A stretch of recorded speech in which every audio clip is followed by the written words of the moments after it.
Kenny's been in a mood today, and I can't pretend to know everything he's got going on, but I think some of it has to do with the frustration of our hockey team. If you woke up this morning, you saw Tyler Bertuzzi traded away, first-round pick. It's a move they had to make. They weren't going to come to an agreement. He was going to walk for nothing. Doesn't mean you have to like it. Rico, this is frustrating. When you play meaningful games, there are consequences. When you play big games, there are consequences. They lost, and the way they lost led Yzerman down this path again, where you're rebooting and you're reselling and you're trading. And the question I have for people, when do people turn on Steve Yzerman? Is there an expiration date on general managers? Because we've seen it with some people in this city who were successful. Kenny and Costa, I'm going to ask the question, did it lessen the blow knowing all of this happened on the tail end of a losing streak? Like, because this didn't happen last week when it looked like they were, you know what, they can make the playoffs. Did it make it any easier for you, Kenny? It lessened the blow for me because the team at a point looked like they were a legitimate playoff contender type team. They ended up not being that, but they're making progress towards being that. I think that couple of weeks of a really nice stretch of hockey that they played, that was really helpful as a fan. Do I love that they had to sell? Absolutely not. But yeah, it was encouraging near the end of that. 248-539-9797. I think Yzerman did the right thing. I think he got a hell of a return for Hronek yesterday to get a first for a rental in Tyler Bertuzzi. Stevie does it again, but at some point you get sick of it, right? Where he's robbing and fleecing everybody, and look at the war chest in the draft There has picks. to be a payoff. Exactly. So my question is when? I'm not out on Steve Yzerman today. I think he made good moves. I think the team let him down, and he had no choice. If they could have stepped up and played Ottawa like a team that deserved to be in contention, maybe he doesn't make any moves. I'm thinking he probably has 2 years before everybody says, okay, I have no idea what you're doing. Because I think this is the cutoff point. The diehards, Kenny may give him a third year. Mm-hmm. But I think if you don't get that splash free agent pickup or that trade, and now all of a sudden you've improved the team and you've gone from just being a nobody to you're in the playoffs, you're competing for the cup. You got 2 years. Now, his name has bought him a lot of equity. He's Steve Yzerman, and nobody questioned him. Reminds me a lot of Jim Harbaugh at Michigan. He was Jim Harbaugh, and nobody questioned him. And for years, you didn't see the Michigan team that you're seeing the last 2 years. For years, he wasn't getting it done, but nobody was saying anything because of who he was. I think that's also Steve Yzerman, because you remember the captain. You remember him out on the ice. You remember everything that he did. So you're going to give him the benefit of the doubt. But I do think he's got this offseason. I think if he doesn't do anything, it'll be a disappointment. But there has to be a payoff within the next two seasons. Has to be. Or else I think it just goes sideways. And I think once it does, it's going to break the heart of Detroiters, because for a lot of people, that's your hero, man. And you're going to be saying, yeah, you're not the same guy that I remembered some 20 years ago. See, no, I'm going to change the timeline. It needs to change in July. Isn't that when free agency is? Isn't that when the open market begins again in the offseason? That's when it needs to change. I need to see a move now. I cannot go another year of no playoffs. I can't as a fan. And that's where I'm at with Troy Weaver. You talk about the GMs and, where's the expiration date? Well, I've hit my expiration date with Troy Weaver as well.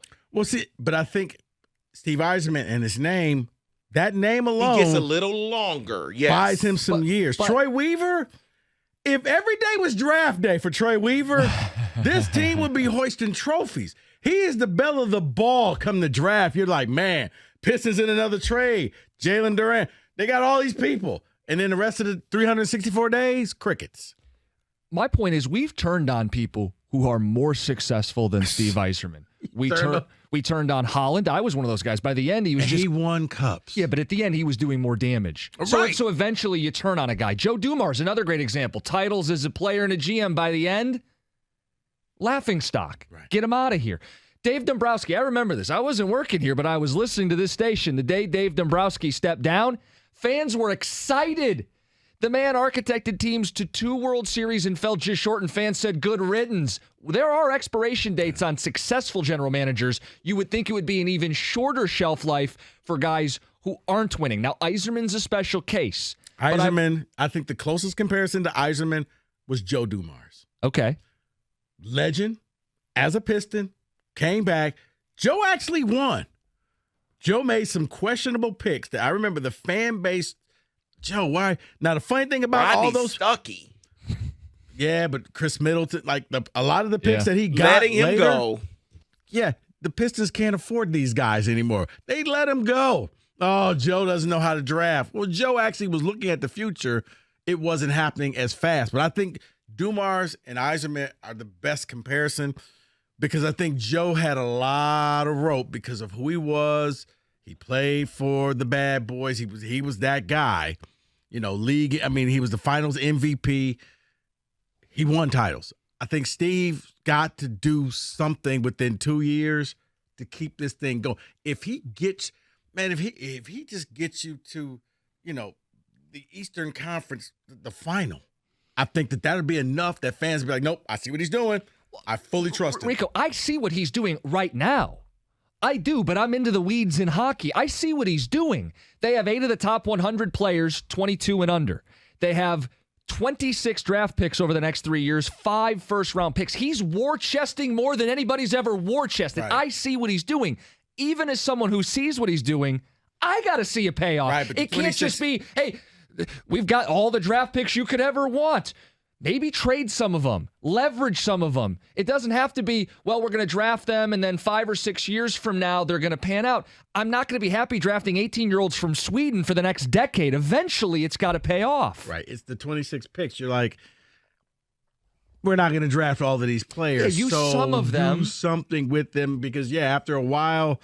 Rico, they've got cap space. They've got picks. If they're not going to go pluck a disgruntled star from a team in the next year or two, what the hell are we doing? And that's why I said, to me, he's got 2 years. I'm not like David. I bring in something.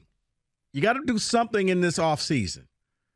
But you got to make a splash before year 2 is over. Other than that, now it's, you know what? Why did we bring you here? What he did today and yesterday, defensible, the right thing to do, the adult in the room, the teams out there screwing around, getting beat up and battered and losing ugly. So what does he have to do?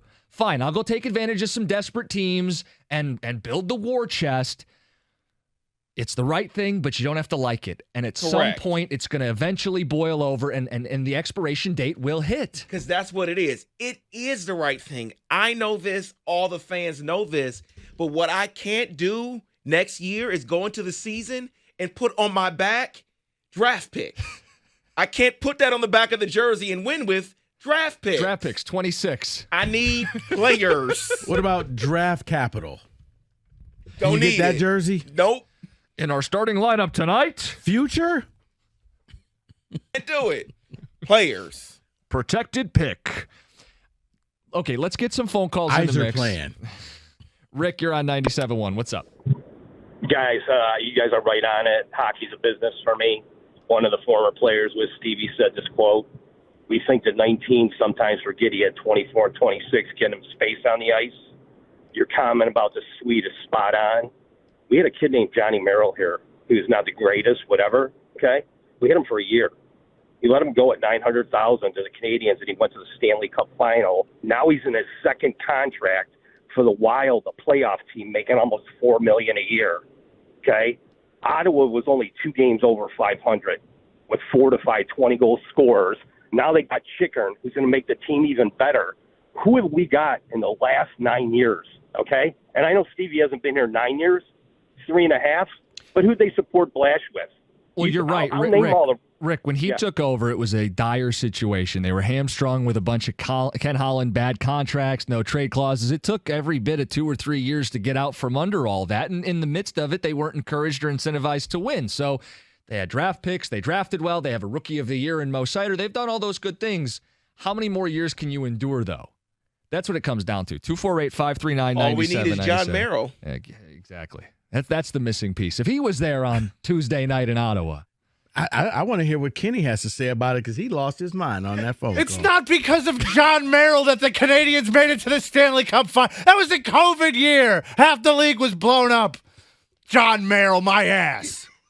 If only they had John Stop it. Mayer or whatever. All right. Anyway, 248-539. See, that couldn't wait for the break. That had to be, yeah. Fair enough. Okay, I do want to hear from people. Expiration date on Steve Yzerman. When does the honeymoon end? It's 97.1.